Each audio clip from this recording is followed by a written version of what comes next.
Welcome to the deep dive. We cut through the noise, pull out the key facts from the sources you care about, and give you what you need to know.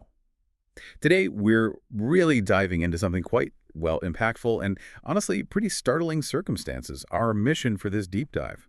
To unpack this detailed ABC News report, it really lays bare some critical security failures and their consequences. It all centers around the recent suspension of several Secret Service agents. We want to give you, our listener, a really clear picture of what happened, why it's important, and what it all means. So the event we're focused on is the attempted assassination of Donald Trump, who was then a presidential candidate. This was back in July 2024 in Butler, Pennsylvania. And the very latest news, confirmed just days before the anniversary of the incident, is that 6 Secret Service agents have been suspended. Suspended for failures connected directly to that event. Exactly. So let's peel back the layers. Let's look at that day, July 13th, 2024, and what happened right after the shooting. Based on this ABC report, Trump was, rushed off stage immediately. You might remember seeing images. His ear was bloodied from a graze wound. But, and this is so important, we can't forget the human tragedy here. Corey Compertor, a firefighter just attending the rally. He died in the attack. Yeah, that's a crucial point. It really grounds the reality of these security lapses. They aren't abstract. And what's fascinating, in a way, is the immediate response on site. You mean they counter-snipers? Right. The shooter, Thomas Matthew Crooks, the FBI, identified him. 20 years old, he was killed right there by Secret Service counter-snipers. So you have this swift, decisive action neutralizing the immediate threat, heroic even. Mm-hmm. But then later, we find out about all these vulnerabilities that allowed him to get into position in the first place. It's sort of a paradox, isn't it? A paradox. How so? Well, the immediate success, the neutralization, it kind of masks or papers over the deeper systemic problems that created the opening.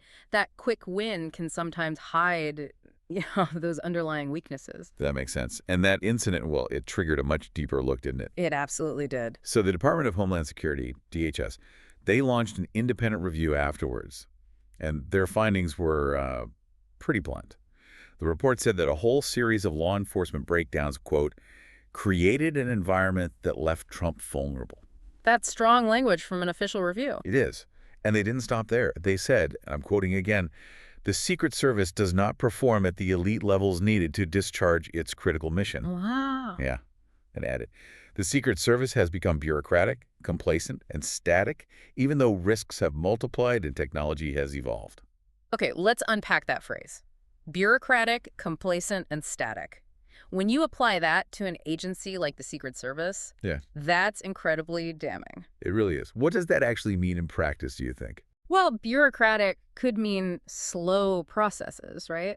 Maybe slow to act on new intelligence, or too stuck in old ways of doing things. Okay. Complacent, maybe resting on their laurels, not adapting to new kinds of threats because they succeeded against old ones, underestimating the risks. And static? Well, that suggests not keeping up, not adopting new tech, new training methods, even as, like the report says, the risks are multiplying and changing constantly. So basically a recipe for being caught off guard. Exactly. It's like a blueprint for vulnerability in an organization that needs to be agile, needs to be dynamic. Instead, they found it was stagnant. And there were immediate consequences at the top, too. There were. Kimberly Cheadle, the Secret Service director at the time, she resigned just 10 days after the shooting. Right, a very swift departure following the incident itself, even before I imagine the full review was complete. Yeah. So with that really harsh assessment from the DHS review as context, now we get to the latest news, the accountability part. This brings us back to those 6 Secret Service agents being disciplined. Mm-hmm. The ABC report says the suspensions were between 10 and 42 days. And importantly, the agents have the right to appeal. And it wasn't just junior staff, right? No, the positions varied. It included supervisors right down to line agents. Yeah. So across different levels of responsibility. Okay. And the timing of this, you mentioned it was confirmed just before the anniversary, but the discipline itself was issued when? The report says in recent months. So not immediately after the review, but sometime, leading up to this summer. So nearly a year after the event itself for these suspensions to actually happen and be confirmed. Does that timeline seem normal or slow for this kind of agency? That's a really good question. I mean, internal investigations, especially in federal law enforcement dealing with something this sensitive, they can be incredibly complex and, well, slow. Sure. You've got layers of review, maybe union involvement with appeals, potentially just a very cautious approach internally. So a year. It feels long, but it might not be entirely surprising given the stakes. Hmm. It does raise questions, though, about the pace of accountability, doesn't it? When the findings are so stark, you'd think, well, maybe things would move faster. You would think. It definitely highlights the challenge of internal reform in these big established institutions. Yeah. And there's another layer to this whole story. The Butler incident wasn't the only scare. Right, the report mentions a second incident. Yeah, just 9 weeks after Butler, ABC News describes what it calls a second apparent assassination attempt. This time, while Trump was golfing down in West Palm Beach, Florida. Okay, now that's significant. Even if the details in the source are limited, the fact that there was a second incident so soon after. What does that suggest to you about the threat environment? Well, it implies that Butler wasn't just a one-off isolated event by a lone actor, necessarily. It suggests potentially a more persistent threat level, maybe copycat elements, or just a generally heightened risk environment around him at that time. A pattern, not an anomaly. Potentially, yes.